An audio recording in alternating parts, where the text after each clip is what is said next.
ആ ഒരു സീറോ നോളജിലായിരുന്നു ഞാൻ ഇതിലേക്ക് ശരിക്കും പറഞ്ഞാൽ വന്നത്. ഒരു പോയിന്റ് ഓഫ് വ്യൂ വെച്ച് നമുക്ക് തന്നെ തോന്നും, അതായത് നമുക്ക് ഈ കേരളത്തിൽ ഒന്നും തന്നെ നമുക്ക് സേവ് ചെയ്യാനായിട്ടും ഒന്നും പറ്റത്തില്ല. പിന്നെ അങ്ങനെയാണ് ഈ ഒരു ജർമ്മൻ ലാംഗ്വേജ് എന്ന ഡിസിഷൻ എത്തിയത്.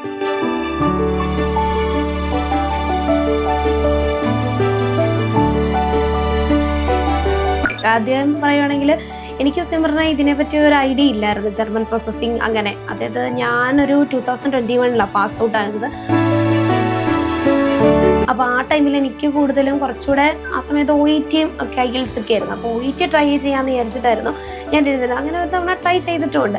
അപ്പം അന്ന് എൻ്റെ റൈറ്റിങ്ങിന് എനിക്ക് 1 മാർക്കിനായിരുന്നു എനിക്കത് ഫെയിലായി പോയത്. പിന്നെ ആ ടൈമിൽ അച്ഛനും കുറച്ച് അസുഖങ്ങളും കാര്യങ്ങളൊക്കെ ആയിട്ടിരുന്നത് കൊണ്ട് എനിക്ക് പിന്നെ ഒരു അറ്റംപ്റ്റ് ചെയ്തോട്ടെ ഇതൊന്നും ചോദിക്കാനായിട്ടുള്ള ഇതൊന്നും റൈറ്റ് ഒന്നും ഇല്ലായിരുന്നു. പിന്നെ ഒരു പ്ലാനിങ് ഇല്ലാതെ ഞാൻ പിന്നെ എന്ത് ചെയ്തു, ഞാൻ പഠിച്ച സ്ഥലത്ത് തന്നെ ജോലിക്ക് കയറി, അമൃതയിൽ തന്നെ. അപ്പോഴത്തേക്ക് എൻ്റെ ഇങ്ങനെ റിലേറ്റീവ്സ് വഴിയാണ് ഞാൻ അറിയുന്നത് ജർമ്മൻ ലാംഗ്വേജ്. എന്നാലും എനിക്ക് അതൊരു ഐഡിയാസ് ഒന്നുമില്ല. അങ്ങനെ ഞാനിങ്ങനെ ആ ഒരു സീറോ നോളജിലായിരുന്നു ഞാൻ ഇതിലേക്ക് ശരിക്കും പറഞ്ഞാൽ വന്നത്. പിന്നെ എന്താണെന്ന് വെച്ച് കഴിഞ്ഞാൽ ശരിക്കും പ്രധാന കാര്യം വെച്ച് കഴിഞ്ഞാൽ ഒരു പോയിന്റ് ഓഫ് വ്യൂ വെച്ച് നമുക്ക് തന്നെ തോന്നും, അതായത് നമുക്ക് ഈ കേരളത്തിൽ ഒന്നും തന്നെ നമുക്ക് സേവ് ചെയ്യാനായിട്ടും ഒന്നും പറ്റത്തില്ല. പിന്നെ അങ്ങനെയാണ് ഈ ഒരു ജർമ്മൻ ലാംഗ്വേജ് എന്ന ഡിസിഷൻ എത്തിയത്. ആദ്യം കുറച്ച് എന്താണേലും എല്ലാവരും പറഞ്ഞ് നമുക്ക് അറിവുണ്ട് എന്താണേലും ജർമ്മൻ ലാംഗ്വേജ് പഠിക്കാൻ ആ ഒരു ഇത്ര ടൈം എടുക്കുമെന്ന്. അപ്പം അത് മനസ്സിലാക്കി തന്നെയായിരുന്നു നമ്മൾ ഇത് ലാംഗ്വേജ് സെലക്ട് ചെയ്തത്. എൻ്റെ അമ്മ ശരിക്കും പറഞ്ഞാൽ ഞാൻ ഈ ജർമ്മൻ ലാംഗ്വേജ് എടുത്തത് അതുകൊണ്ട് തന്നെ കുറച്ചുകൂടെ സപ്പോർട്ടീവ് ആയിരുന്നില്ല. ഇപ്പം എൻ്റെ കേസിലാണെങ്കിലും ഇച്ചിരി അധികം ലാഗൊക്കെ വന്നിട്ടുണ്ടായിരുന്നു. എന്നാലും ഇവരിച്ചിരി ഡെസ്പ് ആകും, എന്നിരുന്നാലും ശരിക്കും പറഞ്ഞാലും നല്ല സപ്പോർട്ടീവ് ആയിരുന്നു എല്ലാവരും. ഒരു കൂട്ടുകാരത്തി UK പോയിട്ടുണ്ടായിരുന്നു. കൂട്ടുകാരത്തി ഇവിടെ വന്നിട്ടുണ്ട്. കൂട്ടുകാരി ഞങ്ങൾ ഇവിടെ അവരുടെ വീട്ടിലൊന്ന് പോകേണ്ടി വന്നു. അവിടെ ചെന്നത്തിന് ഞാൻ പറഞ്ഞു, മോനെ ജർമ്മനിയിൽ നിന്ന് അങ്ങോട്ട് UK വലിക്കാൻ വല്ല മാർഗമുണ്ട്. എൻ്റെ ഞങ്ങളെ യാതൊരു കാരണവശാലും വഴിക്കത്ത് ജർമ്മനിയിലെ ശമ്പളം കുറച്ച്, ജർമ്മനിയെ സംബന്ധിച്ച് UK ശമ്പളം കുറവാണ്, ജർമ്മനിയിലെ ശമ്പളം കുറവ്. അങ്ങോട്ട് വലിക്കാൻ നോക്കണ്ട. അന്നേരം വേറൊരു കാര്യങ്ങൾ പറഞ്ഞു, ഒരു 6 മാസത്തിനകം എനിക്കൊരു വിസ അയച്ചാണ് ഞാനോട് അങ്ങോട്ട് പോയത്. Friendly talk. എൻ്റെ പേരൻസിനെ സംബന്ധിച്ചിടത്തോളം ഇവർ കൊച്ചിലെ തൊട്ട് നല്ല സപ്പോർട്ടീവാണ്. അതായത് ഇപ്പം എനിക്ക് എന്തൊരു ഡൗൺഫാൾ വന്നാലും എന്നിങ്ങനെ കുറ്റപ്പെടുത്താറൊന്നുമില്ല. അതായത് ഇപ്പം അത് മനസ്സിലാക്കി മോട്ടിവേറ്റ് ചെയ്ത് പോകാറാണ് എപ്പോഴും. ജർമ്മൻ ഭാഷ ഡിഫിക്കൽട്ടാണോ എന്ന് ചോദിച്ചു കഴിഞ്ഞാൽ അതിന് ശരിക്കും പറഞ്ഞാൽ ഒരു കോയിന് 2 വശം ഉണ്ടെന്ന് പറയത്തില്ലേ, അതുപോലെ തന്നെ ഒരു ഭാഗത്ത് ഇച്ചിരി ഡിഫിക്കൽട്ടാണ്. എന്നാലും ശരിക്കും നമ്മളത് കറക്റ്റായിട്ട് എല്ലാ ദിവസവും പഠിക്കുകയൊക്കെ ചെയ്ത് കഴിഞ്ഞാൽ കുറച്ച് നല്ല ഈസി ആക്കി എടുക്കാൻ പറ്റും. അതായത് അത് അങ്ങനെ വരുന്നത് എന്താണെന്ന് വെച്ച് കഴിഞ്ഞാൽ അത് ഡെയിലി നമ്മൾ വർക്കൗട്ട് ചെയ്യാതിരിക്കുക, പഠിക്കാതിരിക്കുക, അങ്ങനെ വരുമ്പോഴാണ് നമുക്കിത് കുറച്ചുകൂടെ ഡിഫിക്കൽട്ടാകുന്നത്. അല്ലെങ്കിൽ ഇപ്പം നമ്മുടെ മദർ ടങ് ഒക്കെ പോലെ തന്നെ നമുക്ക് ആക്കിയെടുക്കാൻ പറ്റുന്ന ഒരു ലാംഗ്വേജ് തന്നെയാണ് ശരിക്കും പറഞ്ഞാൽ ജർമ്മൻ ലാംഗ്വേജ്. കുറച്ചുകൂടെ ഇംഗ്ലീഷും കൂടെ ഒക്കെ നമുക്ക് ഇച്ചിരി കൂടെ അറിവുണ്ടെങ്കിൽ നന്നായിട്ട് ഇച്ചിരി കൂടെ പറയാൻ പറ്റും. ഇപ്പം എന്നെ സംബന്ധിച്ചിടത്തോളം എൻ്റെ ഇംഗ്ലീഷിൻ്റെ ആ ഒരു ബേസിസ് എന്ന് പറയുന്നത് ആവറേജ്, അതായത് അത്ര നല്ലതായിട്ടൊന്നും ഞാൻ പറയത്തില്ല. അപ്പം ശരിക്കും പറഞ്ഞാൽ ഈ ലാംഗ്വേജ് എടുക്കുമ്പോൾ എനിക്കൊരിതുണ്ടായിരുന്നു, അതായത് എത്ര കഷ്ടപ്പെട്ടാലും ഇതുപോലെ ആക്കിയെടുക്കണമെന്ന്. അപ്പോൾ ഈ ഇൻ്റർവ്യൂസിലൊക്കെ ചിലവരെന്ന് പറയുമ്പം ഇംഗ്ലീഷ് മീഡിയം യൂസ് ചെയ്യുന്നവരുണ്ടായിരിക്കും. അപ്പോൾ അവർ ചോദിക്കും ഇംഗ്ലീഷ് വേണോ അല്ലെങ്കിൽ ഇത് വേണോ എന്ന് ചില ഇൻ്റർവ്യൂസൊക്കെ ചോദിക്കും. അപ്പം ഞാൻ കൂടുതലും പറയാറ് എനിക്ക് ഈ ജർമ്മൻ ലാംഗ്വേജ് തന്നെയാണ്. കാരണം വെച്ച് കഴിഞ്ഞാൽ ഞാനിതിനകത്ത് ഇച്ചിരി കൂടെ കംഫർട്ടബിൾ, കാരണം അതിനകത്ത് എനിക്ക് അത്രയ്ക്കും വാക്കുകളൊന്നും ചിലപ്പോൾ കിട്ടത്തില്ല. അപ്പം നന്നായിട്ട് ഹാർഡ് വർക്ക് ചെയ്ത് വെച്ചാൽ മതി, ഉറപ്പായിട്ടും നമുക്ക് ഈ ലാംഗ്വേജ് ക്രാക്ക് ചെയ്യാനായിട്ട് പറ്റും. ഞാൻ ആദ്യം ഒരു ഏജൻസിയിൽ കൊടുത്തിട്ടുണ്ടായിരുന്നു. അപ്പം അവിടെ എനിക്ക് ഭയങ്കര ലാഗ് എന്ന് പറഞ്ഞു കഴിഞ്ഞാൽ ഞാൻ B1 കഴിഞ്ഞിട്ട് എന്നെ ശരിക്കും പറഞ്ഞാൽ എന്നെ മൈഗ്രേറ്റ് ചെയ്യാൻ ഹെൽപ്പ് ചെയ്യാമെന്നായിരുന്നു അവർ പറഞ്ഞിരുന്നത്. അപ്പോൾ അങ്ങനെ B1 ഒക്കെ കഴിഞ്ഞു, നമ്മൾ ചെന്നു. അപ്പം ഇപ്പം റെഡിയാകും, അതിന് വേണ്ട പേപ്പേഴ്സൊക്കെ നമ്മളെ കൊണ്ട് സൈൻ ചെയ്യിപ്പിക്കുന്നൊക്കെ ഉണ്ട്. അപ്പം ഏകദേശം ഒരു 1 ഇയർ ആകാറായിട്ടും ഒരു ഇതുമില്ല. നമ്മൾ എന്ന് ചോദിച്ചാലും പറയുന്നത് അവിടെയുള്ള അതോറിറ്റീസ് ഉർലോബിലാണ്, അതുപോലെ തന്നെ അവിടെ വെക്കേഷനാണ്, ഈ ഫ്രൈഡേ ആകട്ടെ, അങ്ങനെയൊക്കെയാണ് പറയാറ്. അപ്പോൾ ഇങ്ങനെ കുറേ ഡിലേ വന്നു. അപ്പം ആദ്യം ഓൾറെഡി ഒരു പേപ്പർ, അത് മെയിൻലി നമുക്ക് പ്രോസസ്സിങ്ങിന് ആവശ്യമായിട്ടുള്ളതായിരുന്നു. അപ്പം അത് ഇന്ന് വരുമെന്ന്, വെള്ളിയാഴ്ച വരും ഇങ്ങനെ പറഞ്ഞിട്ട് ഒരു 4 മാസം കഴിഞ്ഞിട്ട് വന്നില്ല.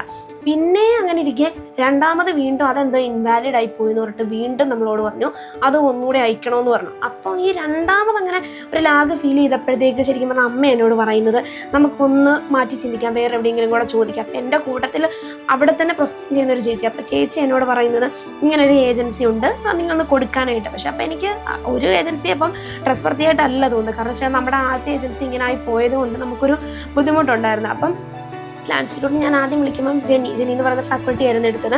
അപ്പം തുടക്കം മുതലേ നല്ല സപ്പോർട്ടീവ് ആയിരുന്നു. എന്നാലും ആദ്യമൊന്നും എനിക്ക് അത്രയും വിശ്വാസമൊന്നും ഇല്ല. കാരണം ഞാൻ ഇങ്ങനെ ഒരു ഇതിൽ നിന്ന് എക്സ്പീരിയൻസ് ഫേസ് ചെയ്തിട്ട് വരുന്നതുകൊണ്ട് എനിക്കൊരു ഇച്ചിരി ഡിഫിക്കൽട്ടി ആയിട്ടാണ് തോന്നിയത്.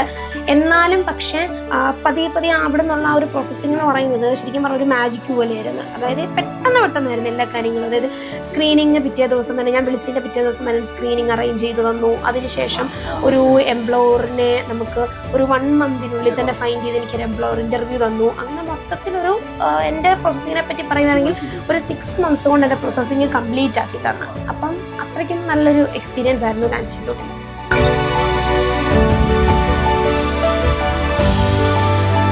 നമ്മളാണ് ഒരു ഡിസിഷൻ എടുക്കുമ്പോഴത്തേക്ക് അത് തന്നെ ഉറച്ചു നിൽക്കേണ്ടത്. ഇപ്പം ചിലപ്പോൾ പ്രത്യേകിച്ച് ജർമ്മൻ ലാംഗ്വേജ് പഠിക്കുന്ന സ്റ്റുഡൻസ് അല്ലെങ്കിൽ ഇപ്പം ആരാണെങ്കിലും അവർ ഒത്തിരി കുത്തുവാക്കുകൾ കേൾക്കേണ്ടി വരും. അതായത് എത്ര നാളായി, നമുക്ക് സത്യം പറഞ്ഞാൽ വീടിൻ്റെ വെളിയിലോട്ട് തന്നെ ഇറങ്ങാനായിട്ട് പറ്റത്തില്ല. കാരണം വെച്ച് കഴിഞ്ഞാൽ ഇനി എന്നത്തേക്ക് പോകും, അതായത് എത്ര നാളായി, ഇങ്ങനെ കുറേ ചോദ്യങ്ങൾ നമ്മൾ കേൾക്കും.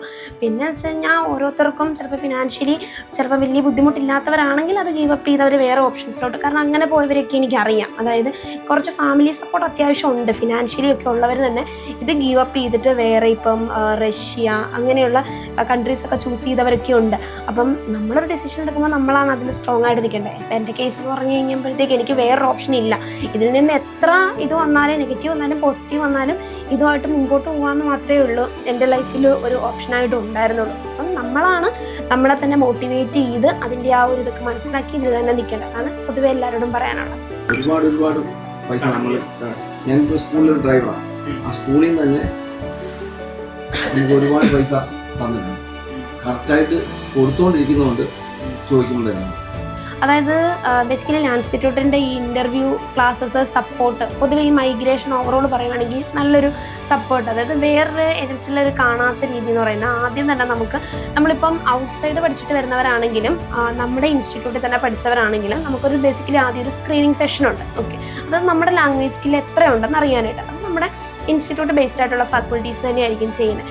സോ അതിന് ശേഷം നമുക്കിനി നമ്മുടെ ഉള്ളിൽ അത് പ്രോസസ്സിങ് ചെയ്യുന്ന ഗ്രൂപ്പിൻ്റെ വക ഒരു 2 സ്ക്രീനിങ്ങോളം കാണും. ഓക്കെ, അത് ഒത്തിരി ലാഗൊന്നുമില്ല, ഒരു 2 ആഴ്ചയ്ക്ക് ഉള്ളിൽ തന്നെയായിരിക്കും ഇതെല്ലാം നടക്കുന്നത്. അപ്പോൾ അധികം സമയവും നമ്മുടെ പോകത്തില്ല. അപ്പോൾ ഇങ്ങനെ 2 സ്ക്രീനിങ് നമ്മൾ പാസ്സായി കഴിഞ്ഞ് കഴിഞ്ഞാൽ പിന്നെ ഉള്ളതെന്ന് പറയുന്നത് അവരൊരു പ്രൊഫൈൽ ക്രിയേറ്റ് ചെയ്തിട്ട് നമുക്ക് ഒരു എംപ്ലോയറിനെ ഫൈൻഡ് ചെയ്യാന്നുള്ളതാണ്. അപ്പം അതും ഒത്തിരി ലാഗാകാതെ 1 മാസത്തിനുള്ളിൽ തന്നെ നമുക്ക് കിട്ടും. അതായത് പൊതുവെ പറയുകയാണെങ്കിൽ ഒരു 1.5 മാസത്തിനുള്ളിൽ നമ്മുടെ ഇത്രയും കാര്യങ്ങൾ ഒരു എംപ്ലോയറിനെ കിട്ടുക എന്ന് വരെയുള്ളത് ആ ഫേസ് വരെ നടക്കും. അപ്പോൾ എംപ്ലോയറിനെ കിട്ടിക്കഴിഞ്ഞ് കഴിഞ്ഞാൽ പിന്നെ എന്നാണോ നമുക്ക് ആ ഒരു ഇൻ്റർവ്യൂ ഷെഡ്യൂൾ ആക്കുന്നത്, അപ്പോൾ അതിന് ഒരാഴ്ച നീണ്ടു നിൽക്കുന്ന നമുക്കൊരു പ്രാക്ടീസ് സെഷനുണ്ട്. അതിനകത്ത് നേറ്റീവ് സ്പീക്കേഴ്സ് കാണും, നോർത്ത് ഇന്ത്യൻ ജർമ്മൻ സ്പീക്കേഴ്സ് കാണും. അപ്പം എല്ലാ ദിവസവും ഇപ്പം നമ്മുടെ കംഫർട്ടബിൾ ആയിട്ടുള്ളൊരു ടൈം എപ്പോഴാണോ ആ സമയത്ത് അവരും അവൈലബിൾ ആകും. അപ്പോൾ ഒരു ½ ആൻ അവർ അവരിങ്ങനെ സംസാരിക്കും. അതായത് ഇൻ്റർവ്യൂവിൻ്റെ ക്ലാസ്സസ് തന്നെ ഇവരിങ്ങനെ ആ ഒരു മോഡലിൽ നമ്മളോട് ചോദിക്കും.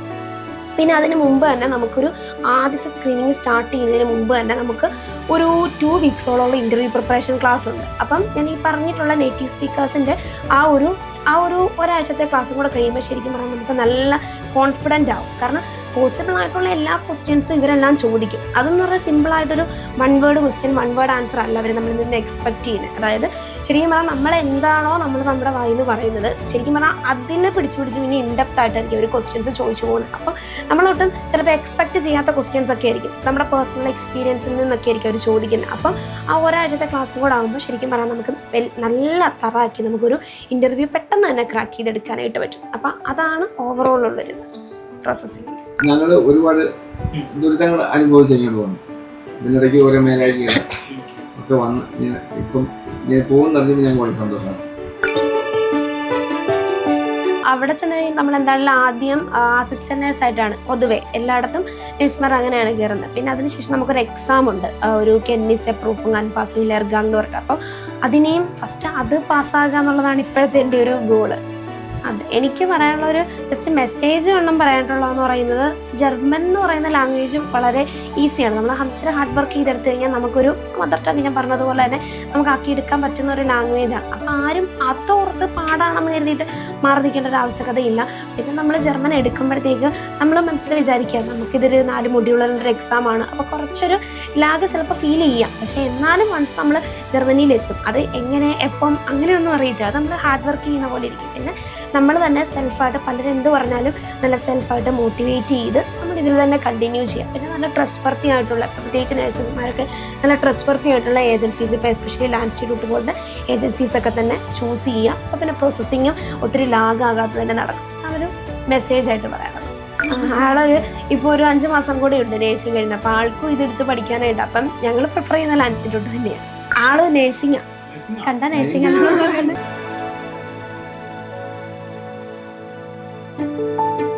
Thank you.